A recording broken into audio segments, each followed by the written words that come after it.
नमस्कार दोस्तों, स्वागत है आप सभी का पाथफाइंडर पर।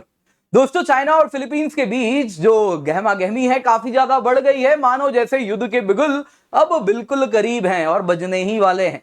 दोस्तों, यहां तक बात हो गई है इस जर्जर जहाज के लिए जो आप यहां पे तस्वीर में देख रहे हैं, उसके लिए दोस्तों चाइना और फिलीपींस के बीच में अगर आप देखें तो चाइना कैनन चलाना शुरू कर दिया है, भले इस वक्त वो वाटर कैनन हो।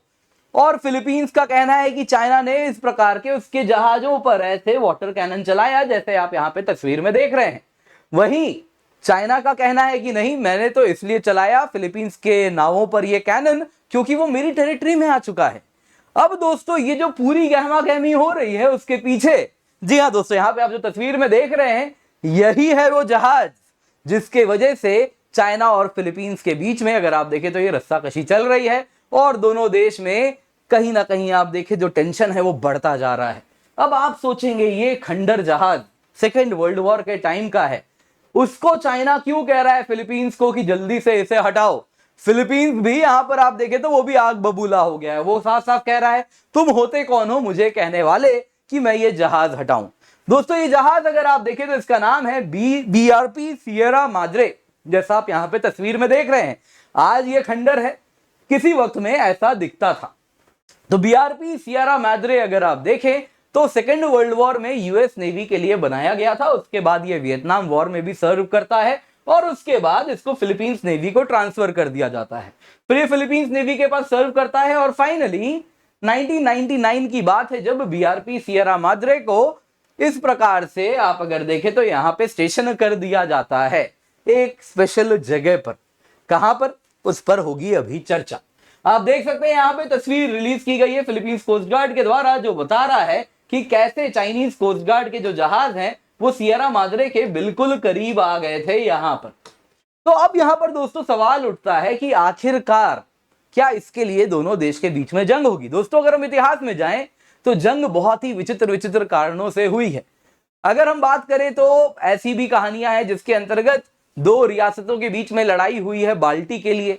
तो कहीं पर अगर आप जाएं तो लोक कथाएं कलिंगड़ के लिए। डॉक्यूमेंटेड हिस्ट्री में जाएं तो 1800s की बात है जब पेस्ट्री के लिए मेक्सिको और फ्रांस के बीच में जंग हुई थी।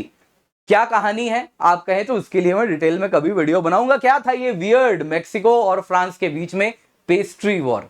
तो अजीब अजीब कारणों से जंग होती है। तो कुछ कह रहे हैं क्या वैसा ही है ये कारण, क्या ये rusting ship second world war का रिलिक्ट शिप है, क्या इसके लिए अगर चाइना फिलीपींस लड़ेंगे तो क्या ये जंग भी कुछ वैसी ही कहलाएगी।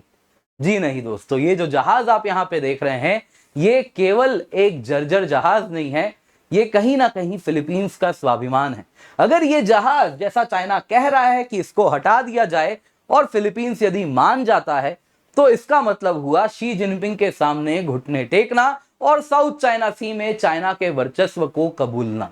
और इसके साथ चाइना, जो कि फिलीपींस अगर आप देखें तो मोस्ट डोमिनेंट पावर है उस रीजन में, किस कारण से towards the end of the video हम देखेंगे तो हम जानेंगे कि क्यों ये जहाज इतना इंपॉर्टेंट है, जिस वजह से दोनों देशों के बीच में अब जंग की नौबत जैसी दिखती हुई लग रही है, मानो जैसे जंग की तरफ ये दोनों ही अब दस्तक देना शुरू कर रहे हैं। तो इससे पहले आगे बढ़ूं दोस्तों, आने वाली वीडियो में अभी आने थोड़ी देर में इसी पर हम चर्चा करेंगे, पर उससे पहले एक जरूरी अनाउंसमेंट है आप सभी के लिए, उसको मैं बता देता हूं। दोस्तों, उड़ान बैच हम लेकर के आए हैं जो कि 10,000 रुपए की थी, लेकिन फ्रीडम फेस्टिवल सेल चल रहा है इसलिए आपको ये उपलब्ध हो रहा है केवल 8,420 रुपए में। ये तब है जब आप KC10 कोड का इस्तेमाल करते हैं। दोस्तों, इस बैच में आपको 900 से अधिक घंटे लाइव क्लास ये मिल रहे हैं, live answer writing notes making मिल रही है, 10 मेंस और 40 प्रीलिम्स के टेस्ट सीरीज मिल रहे हैं, टॉपर्स क्लासेस भी मिल रही है। इसके सिवा आपको ऑप्शनल कॉम्बो भी मिल रहा है। इसमें आपको कंप्लीट उड़ान जीएस तो मिलेगा ही मिलेगा, साथ में ऑप्शनल बैच भी मिलेगा। ये आपको मिल रहा है केवल 14,315 रुपए में ड्यू टू फ्रीडम फेस्टिवल। दोस्तों, यहां पे आपको कहना चाहूंगा ये कीमत तब है जब आप KC10 कोड का इस्तेमाल करते हैं। नीचे डिस्क्रिप्शन बॉक्स में पिंड कमेंट में लिंक मिल जाएगा, जाके एनरोल कर लें, यूज द कोड KC10। साथ साथ दोस्तों आपको कहना चाहूंगा आप यहां पर हमारे ये सारे ऑप्शनल सब्जेक्ट्स हैं जिनका आप फायदा उठा सकते हैं, जिनको आप पढ़ सकते हैं। तो अब दोस्तों सवाल उठता है आखिरकार ये जहाज का इश्यू क्या है।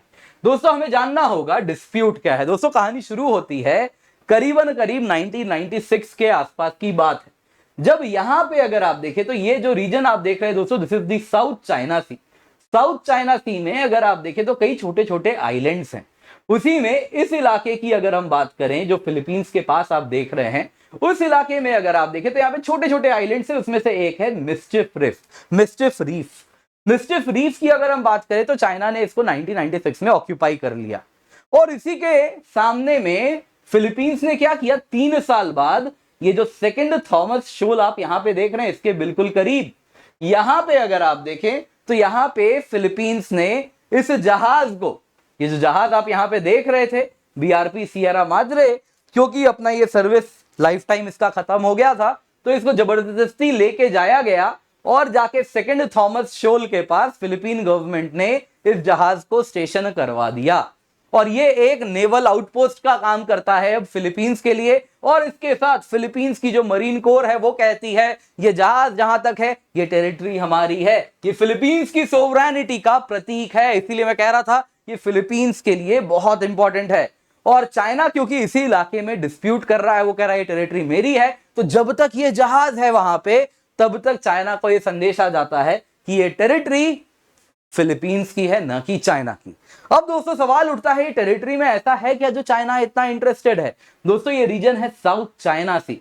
अगर आप देखें इंडियन ओशन को पैसिफिक ओशन से जो जोड़ता है वो है दोस्तों साउथ चाइना सी, जो ये वाला रीजन आप यहां पे देख रहे हैं। इस रीजन की बात करें तो यहां से चाइना का एसेंशियल ऑयल सप्लाई होता है, चाइना दुनिया को सामान एक्सपोर्ट करता है, वो सारे गुड्स के भी जहाज यहीं से जाते हैं, कंटेनर शिप्स भी यहीं से जाते हैं, चाइना की इंडस्ट्री को पावर करने के लिए मिनरल्स भी आप देखें तो यहीं से जाता है।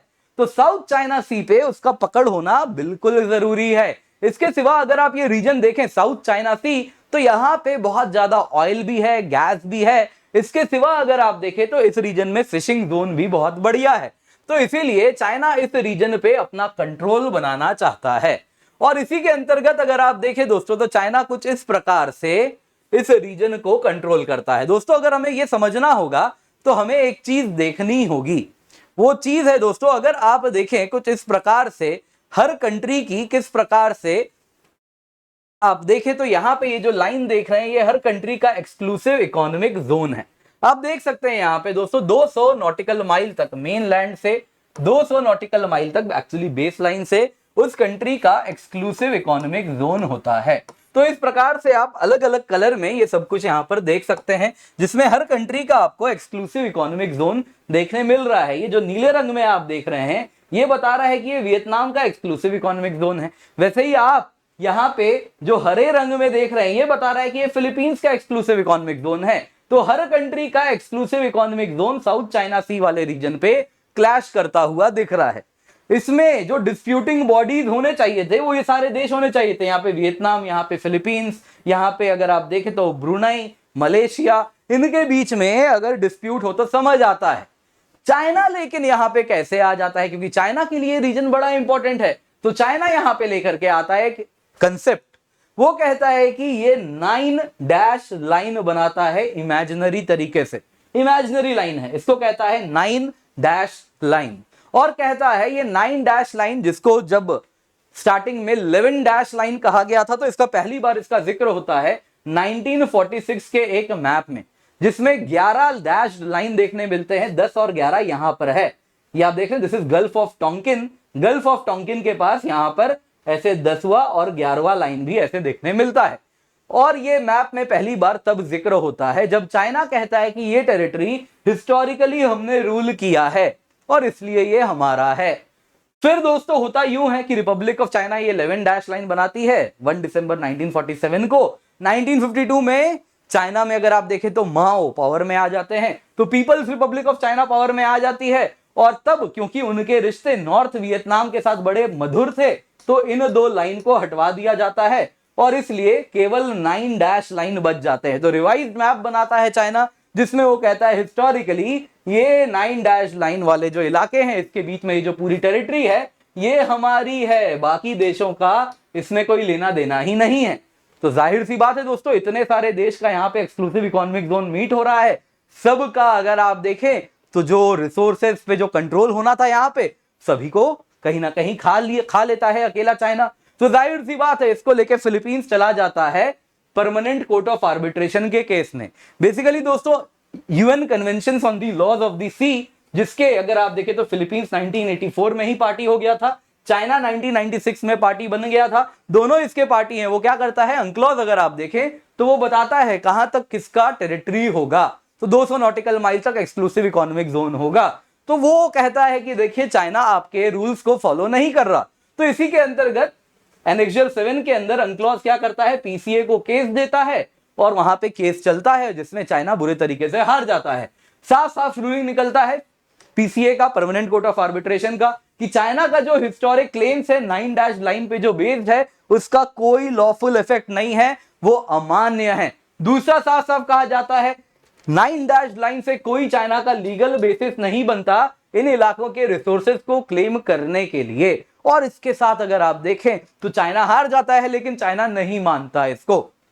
वहीं अगर आप देखें तो अब की बात अगर हम करें तो ये जो सेकंड थॉमस शोल है, ये जो रीजन है जहां पे अगर आप देखें तो ये जहाज तैनात है, ये जहाज फिलीपींस कहता है ये तो मेरे एक्सक्लूसिव इकोनॉमिक जोन में है, चाइना फिलीपींस का ये एक्सक्लूसिव इकोनॉमिक जोन है, तो उसी के अंदर उन्होंने ये जहाज तैनात किया है। और अब ये जहाज क्योंकि अब ये डिलिपिटेटेड कंडीशन में है, बहुत ही बुरे हालत में है, तो इसको क्या किया जा रहा है, इसको टाइम एंड अगेन मजबूत किया जाता है, इसको रिफिट किया जाता है। और अभी की बात करें तो यहाँ पे लोग भी तैनात हैं इस जहाज पे, हैंडफुल लोग हैं, ज्यादा लोग नहीं हैं, तो उसको तैनात किए गए हैं। तो अब इस तरीके से आप अगर देखें तो फिलीपींस का कहना है ये तो हमारे ईजेड में है, हमारे ट्रूप्स भी है तो हमारी टेरिटरी में है, इसमें चाइना को क्या दिक्कत होनी चाहिए।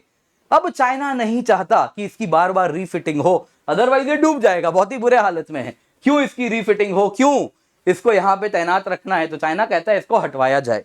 अब दोस्तों यहां पे अगर आप देखें तो इस वजह से चाइना क्या कह रहा है कि फिलीपींस ये जहाज हटा ले। अब दोस्तों यहां पे देखिए यूएस इन्वॉल्वमेंट कैसे आ रही है। दोस्तों अगर हम बात करें आज के टाइम की तो US state department spokesperson Matthew Miller ने साफ साफ कहा है फिलीपींस को कि यदि चाइना इस जहाज पे अटैक करता है, क्योंकि ये फिलीपींस का वेसल है, तो अगर चाइना फिलीपींस के किसी भी पब्लिक वेसल, पब्लिक जहाज पे, एयरक्राफ्ट पे, आर्म्ड फोर्सेस पे, कोस्ट गार्ड के जहाज पे यदि अटैक करता है तो यूएस और फिलीपींस के बीच में US Philippines mutual defence treaty है 1951 का, उसका आर्टिकल 4 इन्वोक कर दिया जाएगा, जो कहता है जब भी यूएस और फिलीपींस किसी से भी जंग करेंगे तो ये दोनों एक दूसरे के लिए खड़े होंगे, यानी कि यूएस भी फिलीपींस के लिए खड़ा होना पड़ेगा उसे, यूएस ने ये क्लियर कर दिया है। और इसी वजह से अगर आप देखें तो फिलीपींस ने भी ये जहाज लगा के रखा है, कहता है ये तो हमारा जहाज है, चाइना अगर इसको हटाने के लिए जंग करता है यानी कि अमेरिका भी इस जंग में आ जाएगा।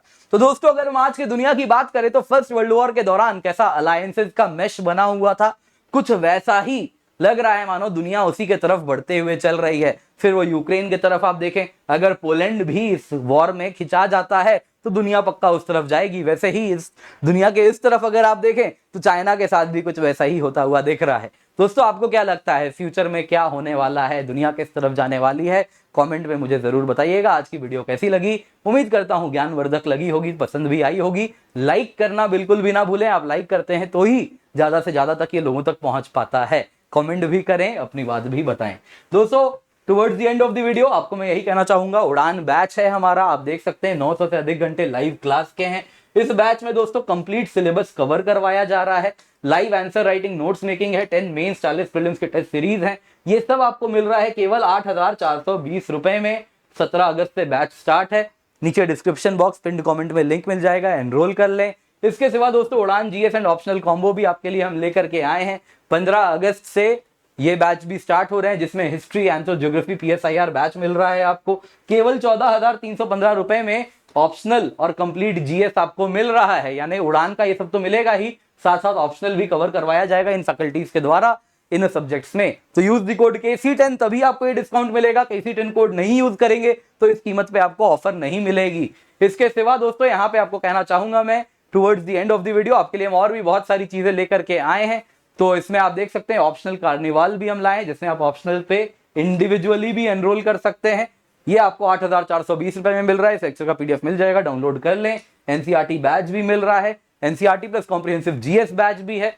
जिसमें अगर आप देखें तो एनसीईआरटी में 6ठी से 12वीं की एनसीईआरटी कवर करवाई जा रही है, 6,110 रुपए में उपलब्ध है। एनसीईआरटी और कंप्लीट जीएस है, ये आपको 11,779 रुपए में उपलब्ध है।